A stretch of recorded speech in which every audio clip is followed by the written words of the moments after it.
হচ্ছে দ্বীনি শিক্ষার গুরুত্ব। পবিত্র কোরআনে সূরা আজ-জুমার 9 নম্বর আয়াতে আল্লাহ তাআলা বলেন, কুল হাল ইয়াস্তাউিল্লাযীনা ইয়ালামুনা ওয়াল্লাযীনা লা ইয়ালামুন। অর্থাৎ হে নবী, তুমি বলে দাও, যারা জানে এবং যারা জানে না তারা দুজন সমান নয়, এবং তোমাদের মধ্যে যারা জ্ঞানী তারা আমার উপদেশ গ্রহণ করে। রাসূলুল্লাহ সাল্লাল্লাহু আলাইহি ওয়াসাল্লাম হাদিসের মধ্যে বলেছেন, জামে তিরমিজি 2682 নম্বর হাদিসে, যারা দ্বীনি শিক্ষা অর্জন করার জন্য বাড়ি থেকে বের হয়, আল্লাহ তাআলা তার চলার পথকে সহজ করে দেন এবং সে জান্নাতের পথে চলতে থাকে। আর আল্লাহ তাআলা অসংখ্য ফেরেশতারা তার জন্য রাস্তা পাকা বিছিয়ে রাখে এবং অসংখ্য ফেরেশতারা তার জন্য দোয়া করে।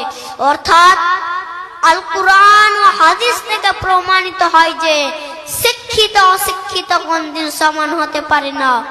শিক্ষার অনেক মর্যাদা রয়েছে। ইংরেজিতে একটি প্রবাদ বাক্য রয়েছে, education is the most powerful weapon which you can use to change the world.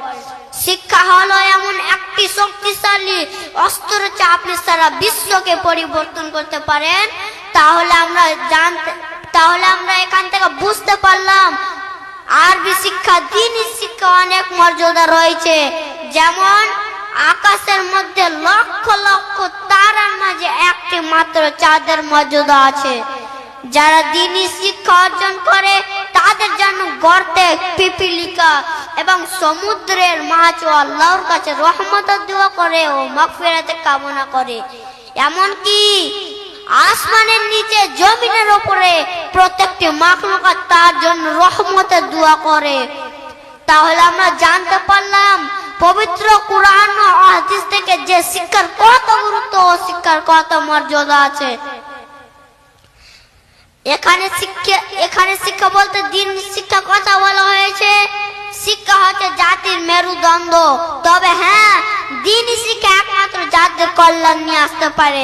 তাই তো আল্লাহ রাসূলুল্লাহ সাল্লাল্লাহু আলাইহি ওয়াসাল্লাম হাদিসের মধ্যে বলেছেন, তলাবুল ইলমি ফরিজাতুন আলা কুল্লি মুসলিমিন। অর্থাৎ যারা দ্বীনি শিক্ষা অর্জন করা পৃথিবীর প্রত্যেকটি মানুষের উপর ফরজ। যেমন ছোট বড় বয়স্ক নারী পুরুষ সকলের উপর ফরজ করা হয়েছে।